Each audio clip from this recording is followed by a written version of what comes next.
Hey there again. Happy Christmas Eve. I don't celebrate Christmas myself, but for those of you who do, hope you're having a good time. So I'm currently uploading another very big video for this channel, and in the meantime, I'm going to go ahead and record another one. So let's keep the train going.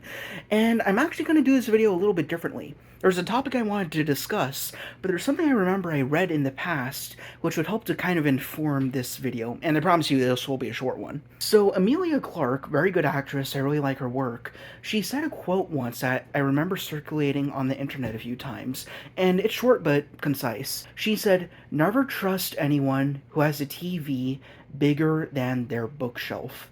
Mull over that for a minute. I mean, before I start going into my opinion, think about that quote and what that means to you, what that means in relation to the people you've known, people you respect. It's an interesting quote, to say the least. Alright, I hope you have a little bit of time. I'm going to say right now, I disagree with it. I think there was a time when this quote would have held some merit, but the times are a-changin' now. Throughout my life, people have always been discussing the importance of books, why it's so important that you read. You know, there are people who are total bookworms, and I use that in the most respectful context possible, where they said, "I read 1,000 books this past 7 months," said a second grader, and it's like, what the hell? What else have you been doing with your youth? And there are other people who say like they have a certain word limit that they want to reach by the end of a certain month or certain year. And to those people, I say, I respect you. Like, damn, that's really impressive.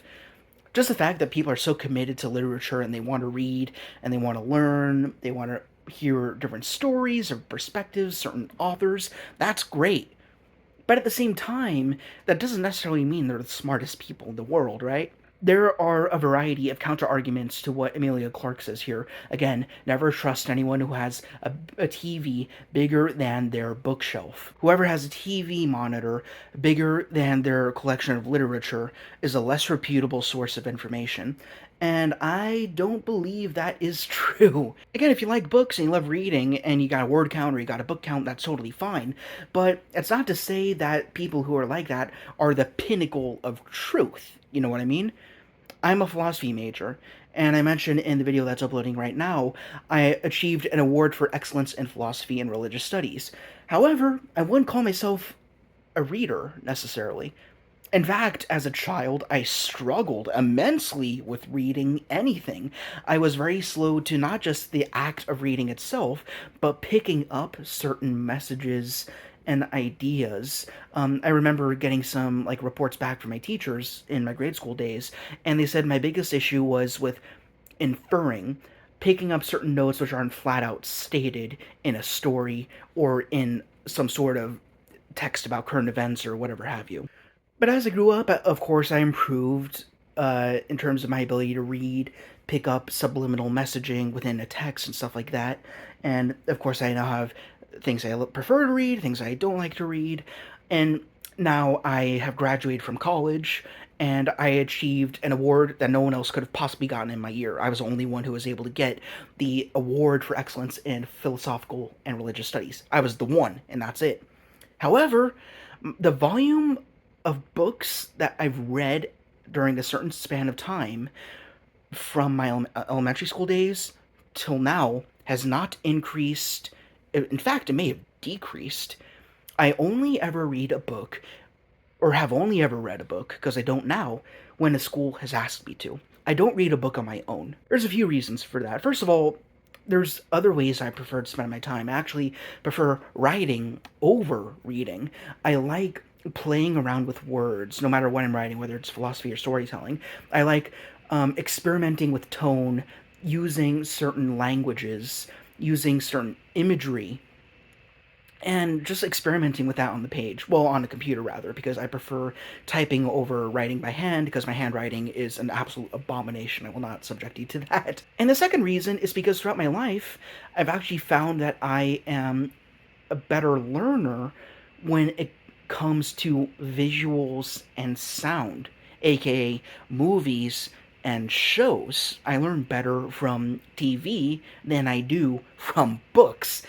If anything, I learn faster from the internet, TV, visual media than I do from books. For books, it's slow and painful for me when it comes to digesting an idea or a story.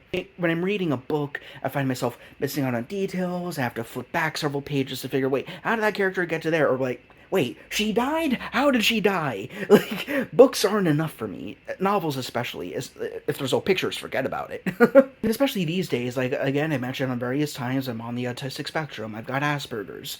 I'm within the neurodiverse bucket of people.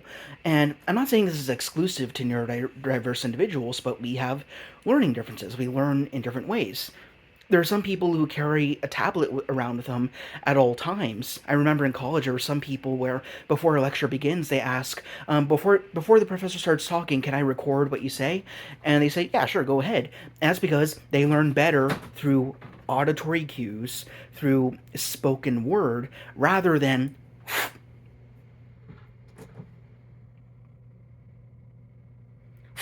and that's okay. And it's not to say that these people who need these tools, like myself or the people at school, are less trustworthy, as this quote from Clark would imply.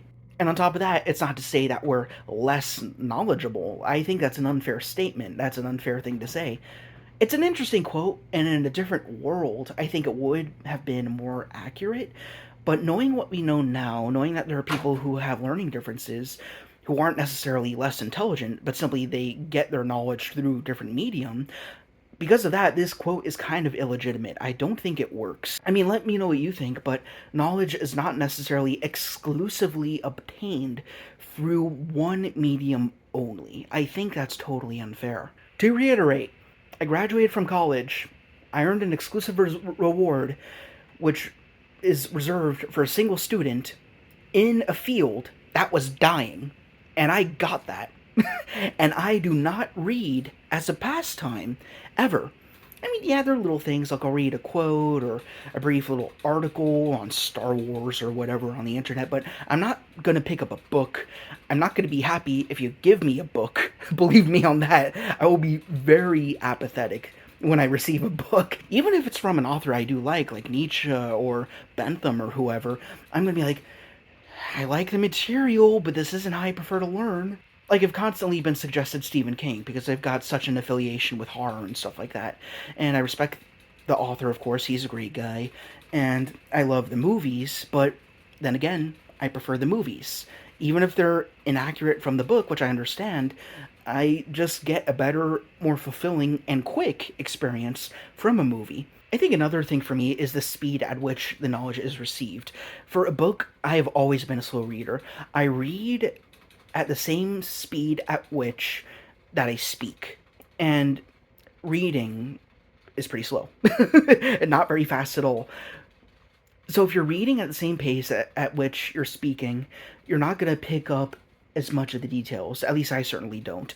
I'm very slow, and like I can only pick up when I'm currently reading. I can't recall what I've already read. I got short-term memory in that respect. So reading doesn't work for me, but I'd like to imagine it doesn't demerit me or what I'm able to do.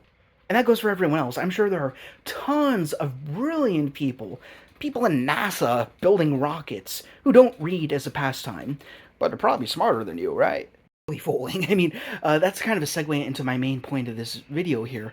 How we acquire knowledge is not determinant of how much knowledge we have.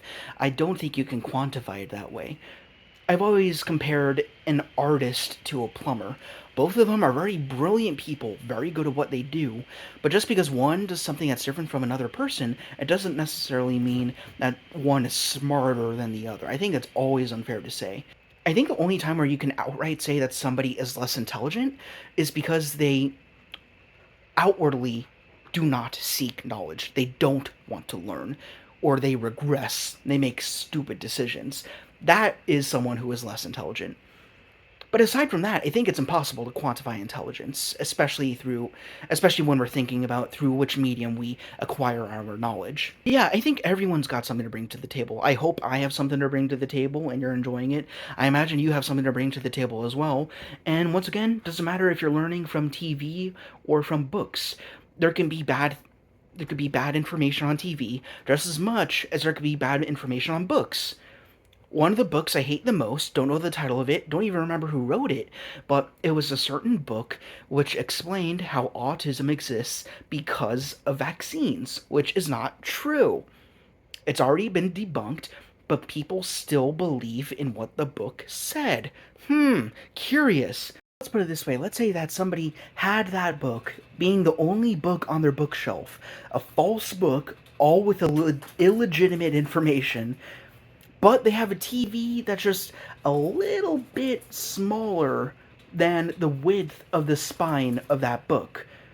Then Clark's quote would be suggesting that whoever owns this itty bitty TV and this just thick enough bad book is smarter than you and more trustworthy than you. So, yeah, it doesn't track, it doesn't work, but still curious to know what you think.